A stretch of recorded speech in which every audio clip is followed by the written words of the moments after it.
While early America was driven by exploration and independence, manifest destiny emerged as a 19th century belief that the United States was destined to expand across the North American continent. Through a series of treaties and purchases, the nation's territory extended from coast to coast. Today, we highlight the top 10 major land acquisitions that shaped the nation we know today. Number 1, the Treaty of Paris. It all started with the Revolutionary War, and the end came in 1783 with the Treaty of Paris. This treaty officially made the 13 colonies an independent nation. The talks happened in Paris, and America was represented by John Adams, Benjamin Franklin, and John Jay. Britain sent David Hartley. The agreement gave the United States land stretching from the eastern seaboard all the way to the Mississippi River, covering about 890,000 square miles. The colonies didn't buy this land, but the cost of war left them with debts over $11 million to foreigners and $65 million to citizens. The surrender at Yorktown in 1781 shocked Britain. Prime Minister Lord North realized that winning the war would cost more than Parliament could afford. Peace talks began slowly. Britain first ignored the colonies' offers for compromise. By the time the colonies pushed for independence, the conciliation plan came too late and was rejected. New leadership in Britain, including Prime Minister Lord Shelburne, was more open to negotiation. He agreed to give the United States land east of the Mississippi and fishing rights near Canada, as long as Loyalists' property was returned. Meanwhile, France was unhappy that the Americans negotiated directly with Britain, but the talks succeeded. Benjamin Franklin, John Jay, and John Adams worked for months to draft and finally signed the treaty on September 3, 1783.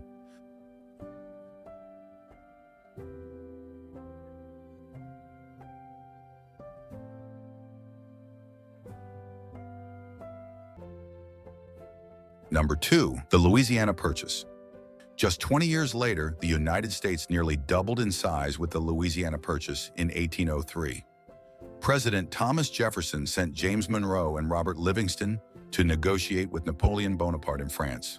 They bought about 828,000 square miles for $15 million, around 3 cents per acre. Part of the payment included forgiving $3.75 million in French debts. The land stretched from the Mississippi River to the Rocky Mountains and from the Gulf of Mexico up to Canada. Jefferson had worried about European powers controlling the region and wanted secure access to the Mississippi River. There were also worries about the Constitution. Jefferson and his team debated if the federal government had the power to buy land. He even proposed a constitutional amendment, but Congress did not approve it. Despite these challenges, the purchase gave the United States control over the Mississippi River, New Orleans, and a massive area for future growth. It opened opportunities for settlers and helped prevent foreign conflicts in the West.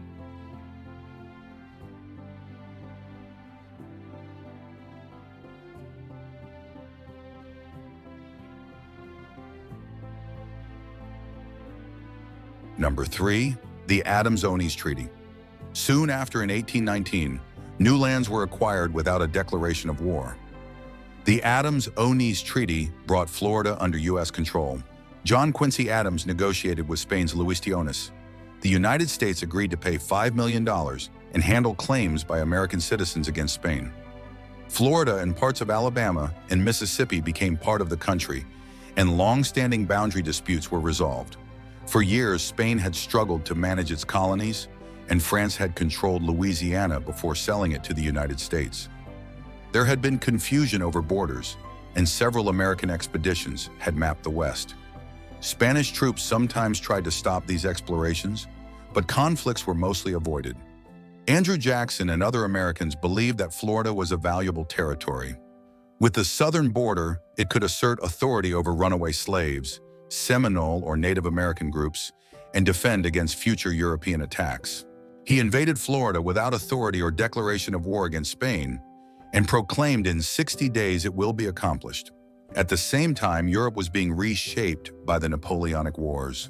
After Napoleon's conquest of Spain, diplomacy took time, but by 1819 the treaty was signed. Known as the Transcontinental Treaty, it secured southern borders and clarified ownership of lands from the Pacific coast to Louisiana and Florida. Number 4. The Texas Annexation. The story of Texas joining the United States began long before 1845. American settlers in Texas had fought for and won their independence from Mexico in 1836. Many wanted to become part of the United States, but for years, presidents like Martin Van Buren avoided annexation because Mexico threatened war, and he was concerned about the increased tensions and expansion of slavery into new territories. Texas was recognized as an independent republic, but joining the U.S. was delayed. President John Tyler restarted talks in 1844 and signed a Treaty of Annexation in 1845. The treaty faced strong opposition in the Senate and failed, but Tyler pushed through a joint resolution with Congress. With President Polk's support, Texas officially became part of the United States on December 29, 1845, adding nearly 390,000 square miles. Tensions with Mexico rose immediately because of border disputes. Texans claimed the border reached the Rio Grande, while Mexico insisted it stopped at the Nueces River.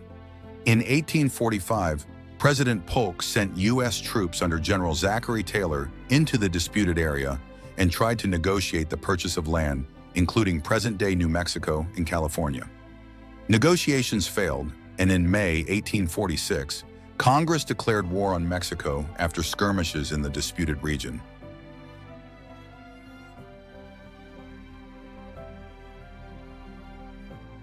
Number 5. The Oregon Treaty. While the nation looked south toward Mexico, it also settled a dispute with Great Britain over the Oregon Territory in 1846. This area included present-day Oregon, Washington, Idaho, and parts of Wyoming and Montana.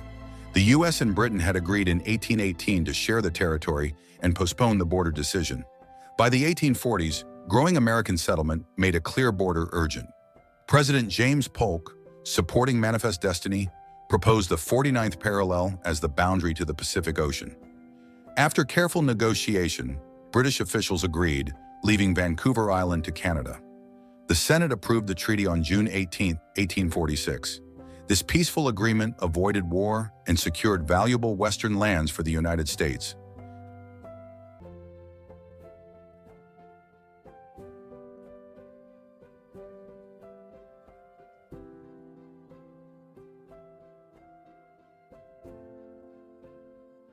Number 6. The Treaty of Guadalupe, Hidalgo. The war with Mexico ended in 1848 with the Treaty of Guadalupe, Hidalgo. U.S. forces had captured Mexico City, and Mexico agreed to negotiate. Nicholas Trist, a State Department official, negotiated the treaty even after President Polk recalled him. Signed on February 2, 1848, Mexico ceded more than 525,000 square miles to the United States. Polk and other expansionist politicians felt that Trist should have demanded even more land, all the way to the Sierra Madre. The United States paid $15 million and assumed $3.25 million in debts owed by Mexico to U.S. citizens. The treaty recognized the Rio Grande as the southern border of Texas and promised protection of property and rights for Mexican citizens living in the new territories. The agreement extended U.S. territory to the Pacific and set the stage for future Western expansion.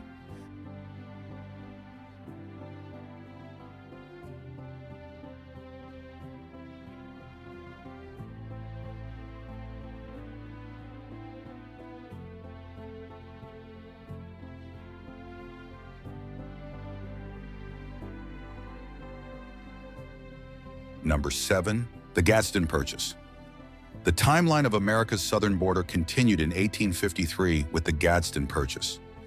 Tensions had built after the Mexican-American War, with both countries claiming the Mesilla Valley. Although Mexico was initially allowed to keep the region, many Southerners opposed this decision due to the area's untapped resources and its vital railroad route. Santa Anna sent troops to enforce the unratified agreement, and Mexico was also dissatisfied that the U.S. did not protect against Apache raids per the treaty agreement. After months of talks, they signed a treaty in December 1853. President Franklin Pierce sent James Gadsden to talk with Mexican General Santa Anna, seeking to buy land for a southern transcontinental railroad. The U.S. paid $10 million for nearly 30,000 square miles in present-day southern Arizona and New Mexico. The U.S. Senate later revised it to reduce the land in price, and the final treaty was signed by both countries in June 1854. This was the last major land purchase in the contiguous United States. The Gadsden Purchase gave the United States strategic land for transportation and helped ease tensions with Mexico.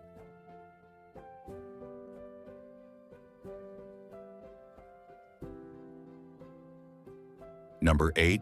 The Purchase of Alaska, 1867. A decade later, the United States looked far north to Alaska. In 1867, Secretary of State William Seward negotiated with Russia to buy over 586,000 square miles for $7.2 million. At the time, many people called it Seward's Folly or Polar Bear Garden because it seemed like a frozen wasteland.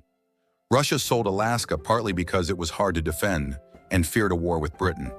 For years, the land was mostly ignored. But in 1896, gold was discovered in the Yukon, and later oil and seafood resources made Alaska valuable. The purchase ended Russian presence in North America and offered a vast and diverse territory with deep cultural significance, inhabited by indigenous peoples for thousands of years. Alaska became a state in 1959. It is the largest state in the United States, and in addition to its resources, it provides the United States with a strategic location in the Pacific for trade and national security.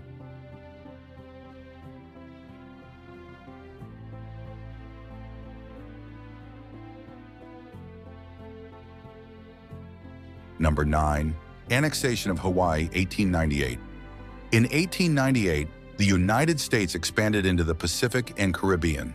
For years, Hawaii was viewed as vital for national security to the West Coast, as well as growing business interest in the sugar trade. The U.S. sought the purchase and lease of Hawaiian lands, including Pearl Harbor. However, Hawaii's economy was crippled by the opposing tariffs of the McKinley Act. This led to American and European businessmen to overthrow the Hawaiian monarchy in 1893. The USS Boston, with 162 Marines, landed on Oahu, but the Hawaiian local militia stood down. Native Hawaiians never relinquished their claims to sovereignty. Queen Liliuokalani protested against the overthrow, sending a statement, but yielded to the provisional government. When President Cleveland took office, he recalled the coup, claiming the U.S. did not have authority. 4 years later, the next president, William McKinley, disagreed and signed the Newlands Resolutions to annex Hawaii in 1898. Many years later, in 1993, the Apology Resolution passed by the U.S. Congress formally acknowledged and expressed regret for the illegal and unjust acts, though it did not entail any reparations or legal obligations.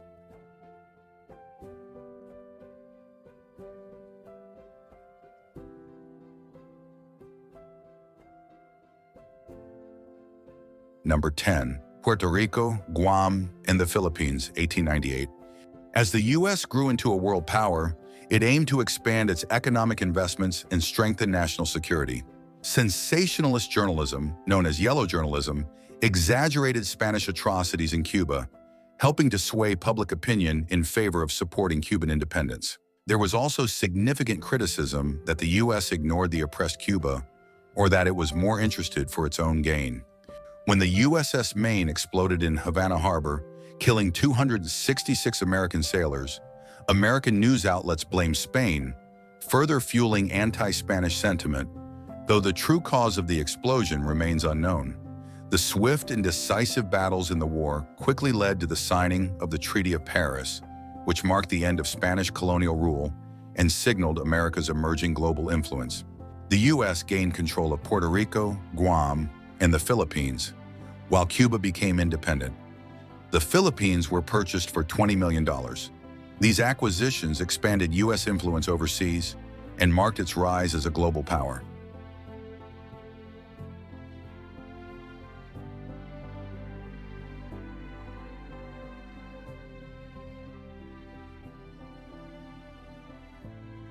Which of these land deals surprised you the most? Drop a comment below and don't forget to subscribe for more History Explained.